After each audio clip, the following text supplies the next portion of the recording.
Hey galera, aqui é o Jason em mais um vídeo de sinopse. Eu espero que vocês estejam gostando de toda essa série, de todas essas análises. Lembrando que mesmo que não seja a sua sinopse que eu tô lendo aqui, tem várias dicas, várias coisas aqui que eu falo que podem ajudar você, independente de como é a sua ideia, independente de como é a sua história em específico, porque os conceitos que fazem uma história ser boa, eles são meio que gerais para quase qualquer história, independente da mídia que você está contando. E eu tô falando disso especificamente porque a primeira sinopse aqui da lista, o autor já deixou claro que ele não tá pensando em fazer um mangá especificamente, mas vamos analisar a história de um modo geral. Certos fatores e acontecimentos, aí ele coloca entre parênteses que o lance da história vai ser meio que nunca revelar de fato esses motivos, levam Billy Boss, um chefão do crime, a caçar whisky e matá-lo, custe o que custar. Por isso, nosso herói agora está a fugir pelo país como um nômade, ansiando por um momento de paz em sua vida, até ele ficar de saco cheio e ir atrás do Billy. Gostei bastante da ideia. Talvez o lance de não revelar até o final seja um pouco complicado, depende muito bem de como os outros fatores e desenvolvimentos dessa história vão ser desenvolvidos, né, vão ser trabalhados para que isso fique bom. Porque quando você tem um objetivo muito forte de um personagem, a ponto de ele estar fazendo muito por aquilo, o leitor quase sempre precisa entender o que leva ele a fazer aquilo. Então talvez um jeito interessante de você trabalhar isso sem nunca revelar de fato o motivo, como você falou aqui, você dando várias pistas de possíveis motivos diferentes. Assim, cada leitor da sua história vai achar que um motivo é maior que o outro. Então, o próprio leitor vai julgar o motivo. Porque eu acho que dá pra fazer um negócio bem legal. Então, vamos supor lá, esse whisky, ele trabalhava pro Big Boss e aí ele traiu o Big Boss em algum momento. Beleza. Você pode mostrar isso como talvez um dos motivos. Outro motivo é que esse whisky, ele trabalhava com o Big Boss, de repente ele estava prometido para casar com a filha desse Big Boss, só que no que ele traiu ele também fugiu, né? Ele acabou fugindo e tal, e a filha do Big Boss ficou triste, ficou deprimida por causa disso, algo desse tipo. Então, outro possível motivo. Se você apresenta esses dois motivos, né, você vai dando vários motivos ali. Talvez assim, não de forma, né, completamente igual eu tô falando aqui, porque daí seria realmente mais do que motivo, você estaria dando vários motivos somados para ele estar sendo caçado. Teria que ser algo um pouco mais subjetivo do que isso, para realmente ficar a cargo do leitor interpretar e não dele já chegar a uma conclusão.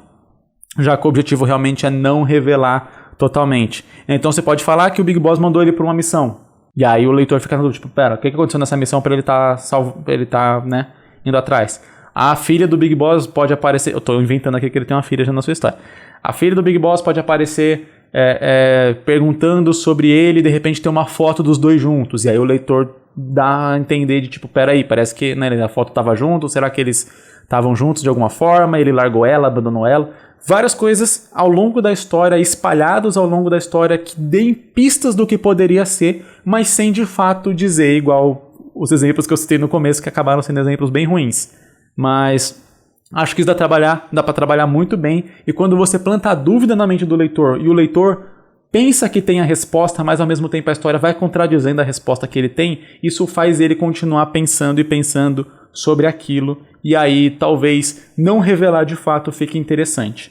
Porque, como eu disse, uma das coisas que fazem uma história rumar, né, ter uma trama, são os personagens terem objetivos claros. E se o objetivo principal que gira a história não está claro, pode ser que fique faltando alguma coisa e que a pessoa que está lendo acabe perdendo o interesse por conta disso. Então, esses objetivos podem não estar claros, mas estarem implícitos. Aí, eu acho que é a melhor dica que eu poderia dar aqui para essa história. Gostei demais, não sei em que mídia que você vai fazer, se vai ser um livro, se vai ser uma espécie de light novel, se vai ser um jogo, algo do tipo, mas independente, eu acho que esse é um ponto importante para se pensar. Achei bem legal. E dá pra fazer uma história curta com isso, cara. Se for fazer um livro, dá pra fazer até um conto. E dá pra ficar muito maneiro. Gostei bastante dessa ideia. Próxima sinopse. Estou pensando em criar um mangá com 3 ideias na cabeça. Essa sinopse é uma delas. Vamos lá. Desde o início dos tempos, o bem e o mal se enfrentam em guerras de pura matança. Mas por ter sempre os guerreiros mais poderosos, o bem sempre vencia. Mas na última guerra, o mal veio poderoso e exterminou o exército do bem, deixando sua família nas mãos da maldade.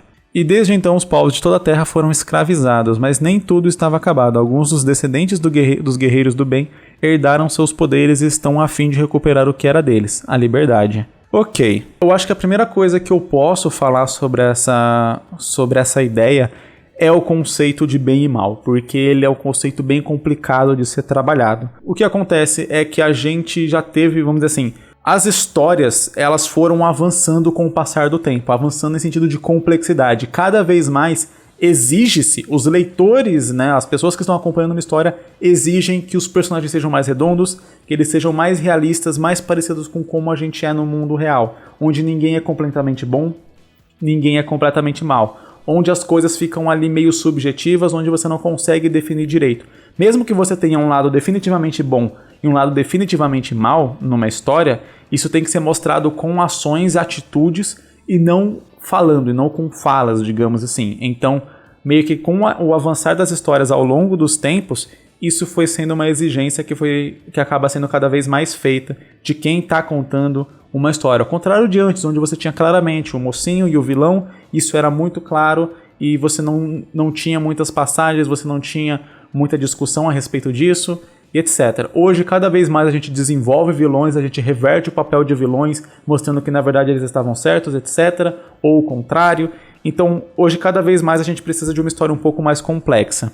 Eu acredito que você não precisa, você consegue contar essa mesma história exatamente como está descrita aqui, sem depender da cartilha de chamar forças do mal e forças do bem. A não ser que você vá brincar com essa questão para, sei lá, para fazer uma sátira ou algo do tipo. Então o povo do bem, se for uma história até mais voltada para comédia, então o povo do bem é mega bonzinho e coisa do tipo, eles são mega aquele clichê, e o povo do mal também é mega clichê. Para uma história de comédia até caberia esse lance de exércitos do bem e do mal. Só que eu acho que para uma história mais séria, esse é um conceito que na hora que a pessoa tá lendo, ela já olha assim com desconfiança. E você precisaria se provar muito mais na história e nos acontecimentos para que a pessoa embarcasse em ler mesmo. E, estando no Brasil, né, já é muito difícil a gente conseguir leitores, eu vivo falando isso, então qualquer coisa que afaste os leitores da sua história é bom a gente tentar tirar, porque só o fato de eles virem ler a história já é uma conquista pra gente que está no Brasil. Então é sempre interessante a gente ter alguma ideia que possa parecer um pouco inovadora, mesmo que não seja algo completamente novo, que ninguém nunca fez, etc. Mas seja algo que desperte um interesse ali.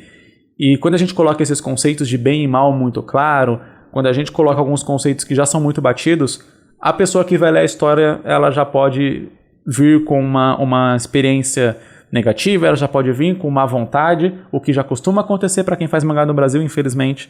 E aí, por conta disso, ela acaba julgando a sua história antes de conhecer de fato as coisas e tal, antes de ler de fato o que você está escrevendo. Então é só por isso que eu estou falando isso. Eu acho que dá para contar a mesma história onde você tem dois exércitos, dois grupos que se enfrentam há anos, um sempre vence, o outro sempre é derrotado, e aí por conta dele ser derrotado, ele vai criando essa maldade, entre aspas, mas não é maldade em si, né? Tipo uma questão de vingança e tal, você vai acumulando um ódio por ter sempre perdido, e até que beleza, eles vencem, e aí por conta deles vencerem, eles conseguem, eles, com o ódio todo acumulado, eles acabam tratando muito mais mal, escravizando os outros e coisa do tipo, e aí beleza, você vai ter meio que a volta por cima do exército que vencia antes. Dá pra contar essa mesma história sem depender, como eu disse, de falar que um é do bem e outro é do mal. Uou, essa sinopse é um pouco grandinha, mas vamos lá. Nossa história começa com 3 amigos. Gary, a pessoa mais positiva que existe, Thomas, o gordo esquisito, e Vincent, o emo clássico, que decidiram ir em um evento geek chamado Crossverso, já me interessei, que reúne as mais diversas obras de audiovisual do mundo geek de cosplay dos personagens de Royal Mages. Não sei o que é o Royal Mage, não sei se é algo que existe no mundo real ou se é algo que ele criou aqui na sinopse dele. Porém, galera, português, leiam a sua sinopse antes de enviarem para ver se está fazendo sentido. Porém, um com um apostar, quem tira o palito menor vai de um pote. Eu não consigo entender essa frase. Se vês ir de algum personagem de Royal Mage, o perdendo irá de Lulu das Estrelas, um personagem do Mahou Shoujo. Tá, acho que eu entendi. Eles vão meio que tirar no palitinho pra ver quem vai com um cosplay mais legal e quem vai com um cosplay mais zoado. Ok.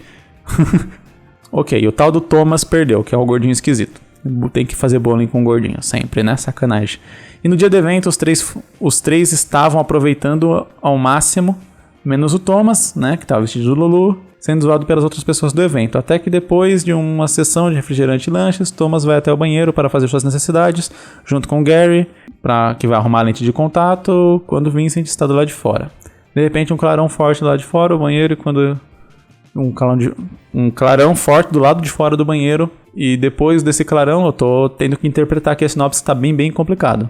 Thomas e Gary acabam percebendo que eles se transformaram nos personagens que estavam de cosplay, e ao passar a confusão, os dois saem do banheiro e descobrem que o evento tinha ficado gigantesco, muito maior que antes, e o Vincent tinha sumido. Quando tentam achar as saídas, descobrir que elas não eram para o lado de fora, mas sim um nada. Agora dá pra descobrir como sair dali e voltar ao normal, e achar o seu amigo perdido. Primeiro, antes de eu falar da ideia da sinopse, eu não sei quantos anos o autor ou a autora desse mangá tem. Eu sei que foi bem complicado de ler, tem muita conjugação errada, muito texto que não leva a nada, tá bem complicado. E aí eu sempre dou aquela dica, galera, leiam bastante. Se você quer fazer uma história, se você quer escrever um mangá, você vai ter que escrever fala, você vai ter que escrever texto. E para poder escrever e ser compreendido, para sua história ser lida e ser compreendida, o seu texto precisa ser compreensivo. E para isso é muito importante ler, porque conforme a gente vai lendo, a gente vai criando vocabulário, a gente vai absorvendo as palavras, vai absorvendo as frases, vai absorvendo ali aquele conhecimento para poder depois transmitir ele nas nossas histórias. Porque se a pessoa não entender o que você está querendo contar, você já perdeu a pessoa ali. Você não vai ter ninguém que vai continuar lendo sua história. Você, não importa o quão boa a sua história era, ninguém vai ler, porque ninguém vai conseguir entender. Ela vai acabar parecendo ruim, mesmo talvez sendo muito boa. Então, por favor, foquem em ler bastante. Você vai fazer uma história? Dá uma pesquisada sobre ela. Abre lá o Wikipedia mesmo e lê ali os artigos do Wikipedia sobre coisas que têm a ver com sua história. Eu quero fazer uma história sobre pirata. Joga lá, piratas no Wikipedia, você vai ver a história dos piratas. Quero fazer uma história sobre alienígenas. Vai nesses sites aí de teoria da conspiração alienígena e tal. Lê. Ok, tem muitos vídeos interessantes no YouTube, várias coisas assim. Ajudam pra caramba, mas é interessante a gente ler, principalmente para ajudar a fazer vocabulário. Vocabulário é conhecer as palavras, conhecer as sentenças, conseguir transmitir. E aí, é claro, é interessante escrever bastante, escrever as suas ideias, escrever as suas histórias, escrever as falas dos personagens para você criar prática e sempre mostrar para alguém, para ver se está compreensível, para ver se você está melhorando. Isso faz parte do trabalho, né, de quem quer fazer uma história em quadrinhos, de quem quer fazer um mangá, de quem quer contar uma história. Ok? Deixando o esporro de lado, vamos para a ideia em si. Eu gostei muito da ideia, muito criativa. Acabou, né, por conta ali até do português enrolando muito para chegar no ponto, mas basicamente a gente tem 3 amigos, esses 3 amigos são meio otakus, eles vão para um festival geek, vão de cosplay, um deles não vai de cosplay aparentemente, a partir daí acontece uma magia maluca, acontece um clarão e todas as pessoas que estavam de cosplay viram os personagens dos seus cosplays. Muito legal, muito criativa a ideia, dá para explorar muito bem, somente esse lance do evento ter sido meio que teleportado para uma dimensão paralela, e aí não tem como sair dele, não tem nada, o amigo dele sumiu, dá uma coisa meio Se Beber Não Case, apesar de que dependendo da idade do autor dessa história não é bom assistir Se Beber Não Case, mas enfim. Eu acho que essa história ela cresce muito na comédia e no desenvolvimento dos personagens que a gente vai estar acompanhando, no caso, né, o Thomas e o Gary, né, já que eles vão ter que estar junto aí, meio que tentando descobrir tudo o que está acontecendo e tentando achar o amigo deles. O caso, o Vincent, ele não vai ser tão explorado assim, né? Já que ele vai estar sumido, ele vai estar desaparecido da maior parte da história. O que eu diria é sempre para fazer toda história assim que você tem que buscar algo, você tem que buscar solucionar algum mistério. O interessante é você colocar pistas daquela solução ao longo da história, para que quando a solução aconteça, o leitor meio que perceba que aquilo estava sendo construído o tempo inteiro e não que você só jogou uma solução na cara dele no final e ele não tinha como chegar àquela conclusão. A história ela precisa fazer sentido dentro dela mesma. É minha dica aqui para essa sinopse. Vamos para a próxima. Ok, essa daqui tá bem grande também, galera. Vamos tentar enviar umas sinopses um pouquinho menores, né, focando ali principalmente no aspecto principal da história. Eu entendi que ele tinha bastante coisa para falar e tal, só que aí acaba demorando muito para eu ler e fica menos tempo para eu poder comentar. O ano é 2070 e estamos em Nel Sampa, a cidade insônia. Interessante. Quase tudo nunca descansa nela. Em meio a esse novo mundo encharcado de tecnologia, onde a união parcial entre máquina e homem é comum, transhumanos conhecidos como Techs surgem gangues, corporações e sociedades secretas que alimentam um mercado clandestino milionário de peças robóticas. Há vários caçadores de recompensa nesse mercado, onde a maioria só quer lucrar com a venda das peças Techs. E depois simplesmente eles apagam as vítimas para terem esse novo ouro em mãos. Só que os FDP não contavam que ia surgir um carinha que apaga quem apaga. Mattox. Alguma referência a Matrix? Ficou bem legal o nome. Um ex-soldado e atual caçador de caçadores que tem um passado desconhecido, até mesmo para ele. Interessante. Por isso, às vezes, Mattox mergulha dentro de si mesmo para ter algumas respostas do que foi, do que é e até do que poderá fazer. Mas no final das contas, ele é um ferrado que precisa de grana para pagar o AP e comprar pizzas de queijo que ele tanto ama. Mattox só apaga quem apaga por um outro motivo também, que vai se revelando aos poucos. O amigo dele morreu durante uma missão de guerra, mas antes desse amigo falecer de fato, Mattox fez um tipo de download da mente do amigo para futuramente colocá-la num corpo quase 100% robótico, mas esses corpos são caríssimos também. Gostei muito da sinopse, a gente tem muitos poucos quadrinhos brasileiros de cyberpunk, né? Focando então 100% futurista e tal. Muito legal. Uma grande dificuldade nesse tipo de história é o desenho, né? Fazer o desenho cyberpunk dos robôs, das peças, etc. é sempre bem complicado, então é bem interessante realmente estudar desenho de robô, desenho de maquinário e tal, para poder ficar legal, né? Geralmente essas histórias precisam de muito fio, precisam de muita engrenagem, precisam de muita coisa ali que faz o desenho ficar mais detalhado, faz ser mais trabalhoso, mas é algo que vale a pena porque é um visual muito marcante e bem característico, que eu acho que dá para contar uma história muito, muito legal com isso. Eu gostei bastante da ideia do personagem principal e desse lance do download.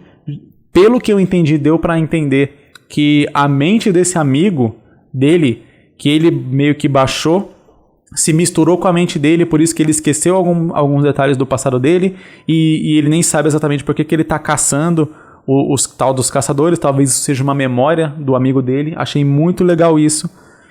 Acho que dá para explorar bastante essa questão do personagem, do que é memória dele, do que não é, e talvez a partir daí de como ele vai fazer esse upload de novo, né, salvar o amigo dele em um novo corpo, e talvez o que ele se tornou, né, porque se ele se tornou meio que uma conjunção das duas mentes, ele tirar a mente do amigo dele, será que ele não vai deixar de ser quem ele é? Eu acho que dá uma discussão filosófica muito legal como plano de fundo, né, para essa história no próprio desenvolvimento do personagem ao longo da trama.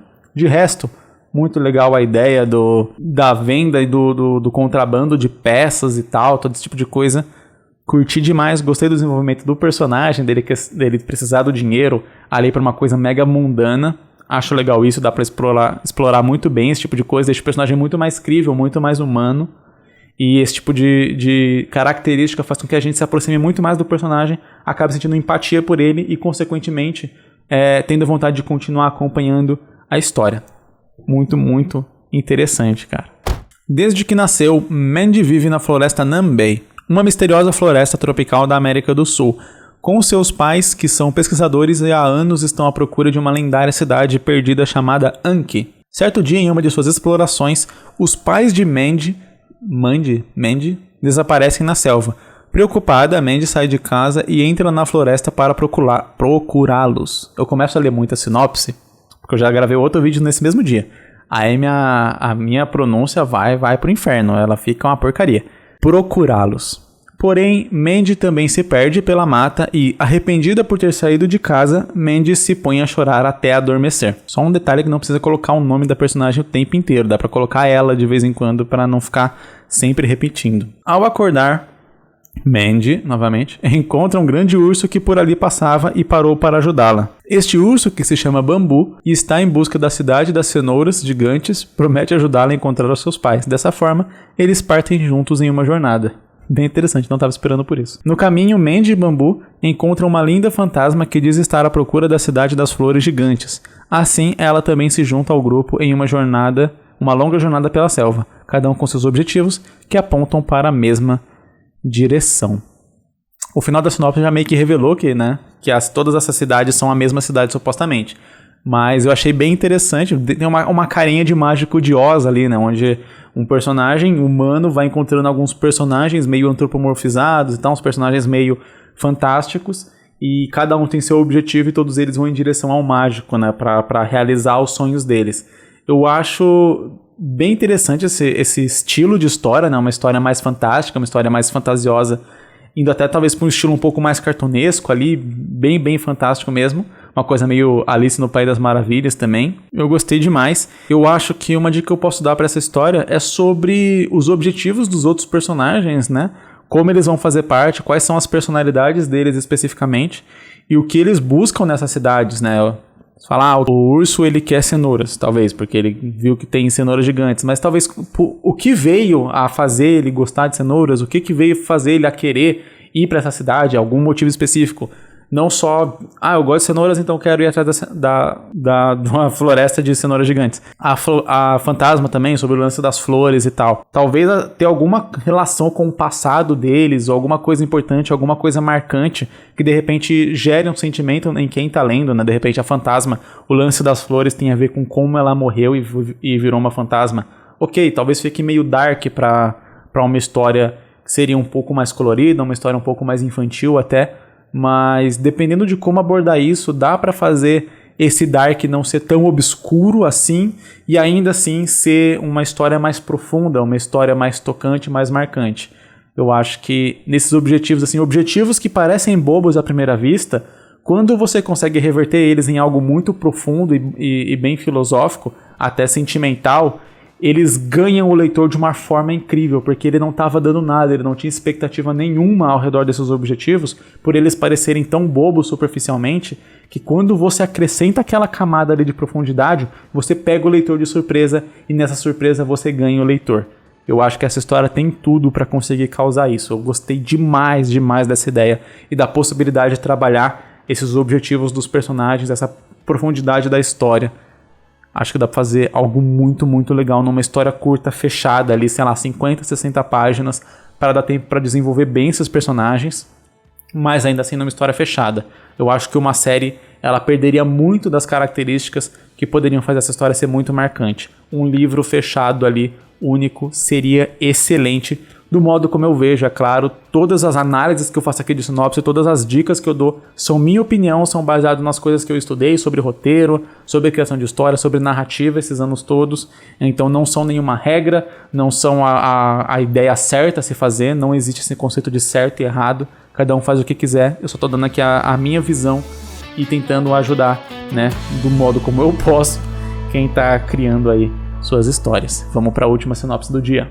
O nome dessa história aqui é Stoleni. Yuto, um jovem com poderes de fogo, e Turoi, um cara de 20 anos com próteses de aço, bem diferentes, são irmãos que, após o assassinato de seus pais, vivem uma vida pacata como espiritualista no pequeno vilarejo. Tô falando que minha pronúncia vai pro inferno depois de ler muito.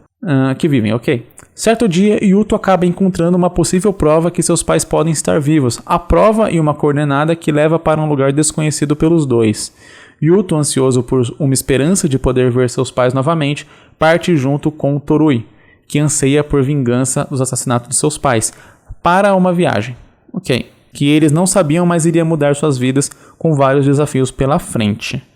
Vou ler aqui a nota do autor. O mangá tem um universo gigantesco, incluindo deuses, espíritos e realidades, por isso não dá pra escrever tudo na sinopse. Ok. Mas resumindo, eles irão parar em um continente que é governado por um ditador e decididos por fatos que irão ser pensados na trama, eles decidem formar um grupo para derrubá-lo. E parece realmente aquela história que vai sendo bem longa. O problema de quando a história tem objetivos muito específicos, mas elas são longas, é que parece que os objetivos são menos importantes para os personagens. Mas nesse caso aqui, eu acho que pode funcionar porque eles estavam vivendo meio que normalmente. Eles não tinham um objetivo gigantesco de ir atrás dos pais deles, senão eles teriam feito isso antes de surgirem essas possíveis pistas, né? Mas eu achei interessante a dualidade dos irmãos. Enquanto um tem esperança de encontrar eles vivos, o outro não tem esperança de encontrar eles vivos, mas tem esperança de encontrar o assassino deles para poder se vingar. Eu acho que seria interessante se essa história não fosse pro clichê dos irmãos se enfrentando, dos irmãos lutarem entre si, a não ser que isso fosse muito, muito bem construído ao longo da trama e que não fosse gratuito. É um erro que muita gente, às vezes, por tá acostumado a ler histórias assim, a gente gosta de vez em quando e tal, e aí acaba querendo colocar isso na nossa história, só que a vontade de colocar isso na nossa história acaba sendo maior do que de contar a história até chegar a esse ponto onde os dois se enfrentariam. E aí a gente acaba criando motivos da nossa cabeça que não condizem diretamente com os acontecimentos da trama para os dois se enfrentarem, para os dois lutarem. Acho que minha bateria vai acabar. É o seguinte, a minha bateria acabou, a bateria da câmera aqui da GoPro que eu uso para gravar, então eu vou terminar aqui, só para não perder o fio da meada, eu vou terminar com o celular mesmo, porque a gente já estava concluindo o mesmo vídeo, era a última sinopse. Então eu tava falando que tomar cuidado pra gente não forçar o roteiro de acordo com aquilo que a gente quer e não fazer ele caminhar naturalmente para aquilo. Então, ao longo da história que vai se passando, dos acontecimentos, das tramas que eles vão entrando, talvez a própria história, os próprios acontecimentos mostrarem e denotarem as diferenças entre os irmãos, assim eles vão meio que entrar em confronto pela trama e não pelo roteiro. Isso é muito, muito importante em qualquer história. Os conflitos, os confrontos dos personagens têm que ser dados pela trama, pelas decisões deles, de acordo com os acontecimentos da história e não por influência do autor e do roteiro. O que eu quero dizer como diferença para isso, né? Pode ficar meio confuso falando assim. Quando você cria personagens, eles têm características e personalidades específicas. Então, um personagem que é muito bonzinho e complacente, ele não pode vir do nada e ser um babaca, otário, e que não vai ajudar certas pessoas, porque ele é bonzinho e complacente. Um personagem que ele é mais desconfiado, ele não pode confiar em alguém do nada. São essas características. E aí, de acordo com certos acontecimentos da trama, essas personalidades elas vão ser confrontadas com as situações que você colocou. Então, tem alguém precisando de ajuda no meio da estrada. O personagem bonzinho vai querer ajudar ele, independente, porque a pessoa precisando de ajuda, ele é ingênuo, ele vai querer ajudar. O personagem desconfiado vai achar que aquilo é uma trama, é alguma coisa, aquela pessoa está planejando alguma coisa ali ruim contra eles. Então os personagens eles vão agir de acordo com o acontecimento da trama. Você não pode mudar essas características de acordo com o que você quer, porque você quer que você quer que aquela pessoa seja ajudada, então mesmo o personagem desconfiado vai acabar ajudando de primeira. Se você fizer isso, você vai estar meio que traindo a sua própria história e perdendo o leitor muito provavelmente naquele momento, porque o leitor vai esperar que cada personagem haja de acordo com a personalidade que foi apresentada ao longo da trama. Esse é o conselho que eu deixo aqui para essa história, né? Tomar bastante cuidado com esse confronto entre os irmãos. É muito legal trabalhar essa dualidade entre eles, mas é bem complicado porque vai ter esses rachas aí na trama e tal, então tem sempre que tomar muito cuidado em fazer cada um ter a sua personalidade bem específica e agir de acordo com ela ao longo da história, a menos que a própria história e os acontecimentos da história façam eles irem mudando de ideia e mudando de personalidade, porque, querendo ou não, a gente pensa certas ideias, a gente tem nossas opiniões, e essas opiniões mudam de acordo com as coisas que a gente vai aprendendo e vai vivendo, e isso dentro de uma história também é muito válido. Muito obrigado por ter assistido este vídeo. Se você quer enviar a sua sinopse, o e-mail está aqui embaixo, é só enviar com o assunto sinopse para análise no corpo do e-mail e enviar ali o texto da sua sinopse que eu leio aqui. Tem muita história na frente, mas não se preocupa, agora tá saindo um vídeo toda segunda-feira analisando sinopses, então a gente consegue chegar aí na sua. Se chegar no meu e-mail, se enviar tudo certinho, vai ser lida, não se preocupe. Deixa seu like aqui embaixo para me dar uma força aqui no canal YouTube e enviar esse vídeo para todo mundo que está inscrito no canal, já que ele não envia. E deixa aí nos comentários suas opiniões sobre essas histórias, suas dicas também, ou as suas próprias sinopses, porque sempre tem gente lendo aí, comentando, dá pra você interagir e pegar outras opiniões sobre a sua história. Muito legal a comunidade que a gente tá criando aqui de mangakas, tô muito feliz, valeu por ter assistido esse vídeo e até o próximo. É nóis!